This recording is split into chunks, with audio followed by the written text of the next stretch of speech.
Mark from Hoover, Alabama. What's the best game of each week? It's May, and I need it. Well, you know what? I'll skim through these right quick. Week one's, I've got an answer for you. It's not easy. I went Texas at Ohio State, but you could easily sell me on LSU at Clemson. Texas, Ohio State are top two in the playoff odds. It's a rematch from the playoffs last year. They're both replacing so much. So there's a lot of just wild card unknown about it all, huge brands. You could be saying a lot of the same things about LSU, Clemson. I went Texas, Ohio State there. What about week two? It's got to be Michigan at Oklahoma for me. There's so much pressure on this Oklahoma staff this year. This will be where we learn about the whole John Mateer experiment at quarterback, the Ben Arbuckle experiment at offensive coordinator. Now, they would argue, what do you mean experiment? We've already proven ourselves. And then everyone else is going to say, yeah, you did in Pullman, Washington. This is the SEC. And then Michigan's going to say, we're a Big Ten team. See, a lot of conversation going on. But I'm going Michigan, Oklahoma. Big helmet game there. Huge game for Venables. Is Michigan starting a true freshman quarterback on the road in Norman against Brent Venables? Remains to be seen. Week three, a lot of options here. I went Texas A&M at Notre Dame. I would love to know. If any of you know, let me know. Did Notre Dame beat Miami in week one? That's the first thing I want to know. Second thing I want to know is I want to know about Texas A&M and their legitimacy, because this is a huge test for them. Remember this game last year in College Station, they lost it. This is C.J. Carr's, well, it's not his introduction because he will have already played Miami, but we get to see him against Marcel Reed. But, dude, this is a potential matchup maybe of the two best ground games in the country this year. And so I love that one. Week four, a game I was at last year, a game that, it was ugly to start the year. Week four, I got Florida at Miami. This was a brutal schedule draw for Florida. Florida goes to Miami this week. You know what Florida does the week before? They go to Baton Rouge. You got at LSU, at Miami, back-to-back. Just rough. I'm telling you straight up, and I was down in Florida a couple of weeks ago, and I did some shows down there. Florida fans have this game circled as a must-win. It's not a conference game, but based on what happened last year, they got it circled as a must-win. It's a huge test for Miami's defense, man. It may be a more unique test for their defense even than Notre Dame's going to be week one, because DJ Lagway's a different cat than anyone else has on their roster. So I would go Florida-Miami. Week five, this is a 1A, 1B. This is Oregon at Penn State, but it's also Bama at Georgia. I went Bama at Georgia only because I think one of the hidden but out in front of your face stories in the SEC over the last several years is that's been the biggest rivalry in the conference. But it's not a historic rivalry. But yet it has been. I mean, that matchup's been the face of the conference for the last few years. Whereas Oregon, look, it's at 1A, 1B. But Bama at Georgia, I also think, you got Kirby still struggling to get over the hump against Alabama. But then on the other side, you got DeBoer and sort of reimagined offensive approach with a new quarterback, and you got to take him into Athens to face Kirby on the road. Georgia has not lost a home game since 2019. Quick trivia question. Who was the head coach of the team that beat them? It would have been your South Carolina Gamecocks. I think Muschamp was still there. So, yeah, it's tough to win on the road at Georgia.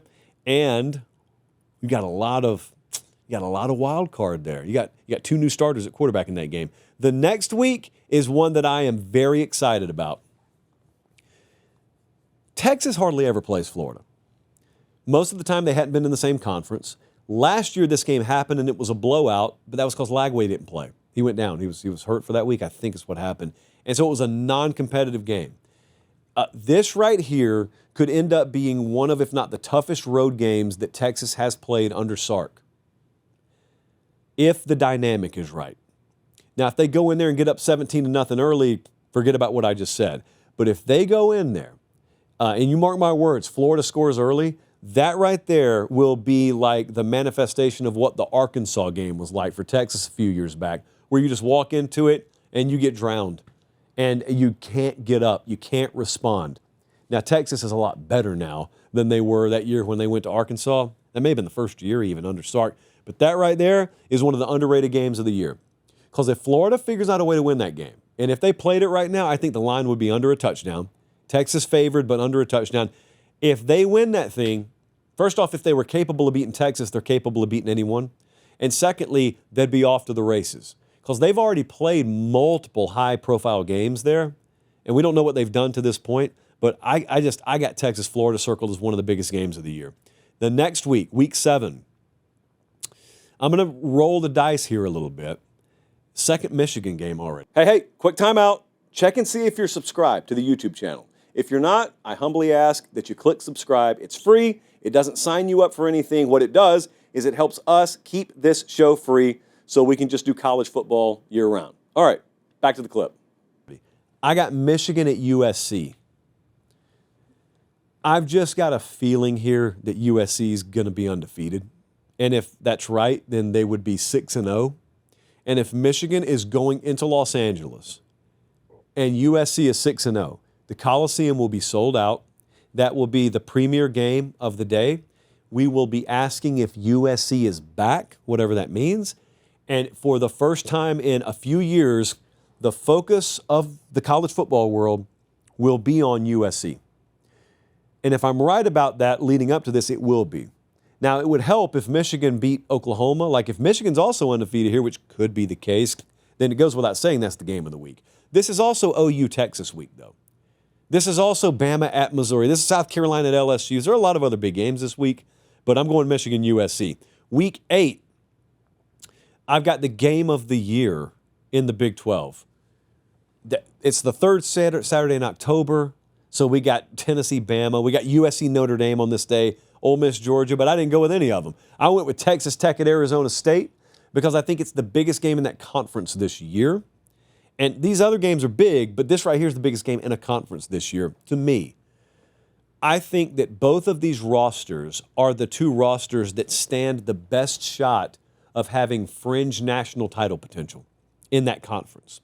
You could talk about Kansas State having the same odds to win the Big 12.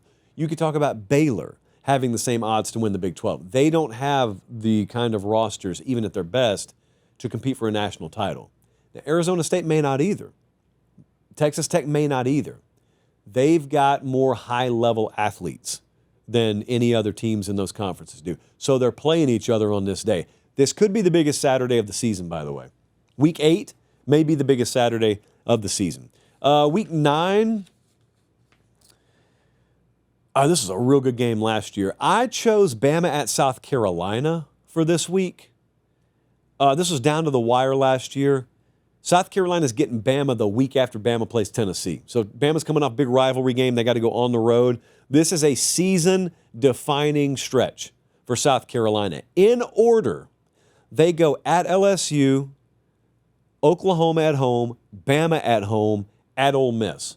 Just boom, boom, boom, boom. 4 games tougher than several teams will play in 1 week all year. So, and it's Williams-Brice Stadium. Williams-Brice Stadium gets a 2-week stretch here of Oklahoma and Bama coming in, and they get to flex. And you know what? Rarely has Williams-Brice Stadium had a chance to flex for the country where they didn't come through. And I'm pausing so that you guys can clip that for the hype video. I know the proper authorities will get their hands on that. Next week, pretty straightforward. And it's going to kick off early in the day, so make sure you get up with plenty of time to spare. Penn State at Ohio State. Other big games this day, none of them are bigger than Penn State at Ohio State. I don't know what your schedule and what your win-loss record looks like to that point, but this is one of the games of the year in the Big Ten. We were at this game last year. Ohio State goes up there, gets down 10-0, and Jesse and them could not hold on to the lead, and shame on you, and let them come back and they didn't let them. Ohio State came back and took the game. And so now we get to build up. But here's the difference. For everybody saying James Franklin can't win a big game, they've already played Oregon by this point. So maybe they've already beaten Oregon. So they've already won the big game they don't normally win, even though they got better odds to win the league than Oregon, and they will have been at home and favored. But I digress. They go to Columbus. You've got the uber experienced, seasoned veteran team against a bunch of unproven but really talented guys for Ohio State that have probably found their way by now. Week 10, Penn State, Ohio State. Week 11, Always one of my favorite games to go to. LSU at Bama this weekend. Inevitably just a huge spot for both head coaches. Brian Kelly, Kalen DeBoer. I don't really think we need to say much about this. One of the great rivalry games down in that conference. They still play it every year. So I'd go there week 11, week 12. I'd stay down there. I'd go Texas at Georgia. And I was talking about this a little bit earlier in the show. I mean, of course, these teams played twice last year. And Georgia blanked them, 2-0. They went into Austin and won. They won in Atlanta with their backup quarterback the second half. Georgia's last home loss was 2019. And this year, they play Bama at home, they play Texas at home, they play Ole Miss at home. So, there are wide-ranging opinions on Sanford Stadium out there. Some people say Sanford Stadium is not one of the premier environments in college football. I think they haven't felt nervous at home enough lately. Because I promise you, when you're at a Georgia game where the home fans legitimately feel like there's a threat they can lose, that place can be electric. And the reason that I mention that is because there will be some spots on the schedule this year where they've got a chance to shine for the entire world. And I think they will, especially for this game. Week 13, give me USC at Oregon.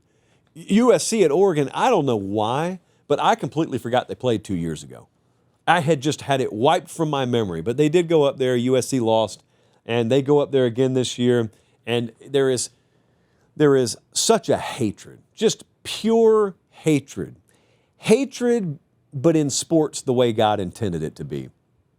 Oregon looks at USC, and they say, you're in Los Angeles, California. You ought to have all the advantages over us in the world, and we still beat you in recruiting. And USC looks up the coast at Oregon and says, well, you have, but that's about to change because we made the proper adjustments internally. Maybe they're right. But if USC is back to being a Big Ten title contender for the first time or a playoff caliber team, this is the kind of game where you got to show it. You know what else? They are going to return to recruiting against each other a whole lot more than they had for a few years. And so every prospective athlete is watching this game as well. And the last week, week 14, Ohio State at Michigan. I mean, I was at Texas A&M last year on this week, but Ohio State, Michigan ended up being the game to be at, and that will be the game to be at in all likelihood again this year, and not much more that needs to be said about that. FanDuel's got a line on the game already. You know, you can already go bet that thing. I think it's 5.5, Jesse, if you wanted to bet that game right now. Ohio State minus 5.5 at Michigan. Do it at your own peril.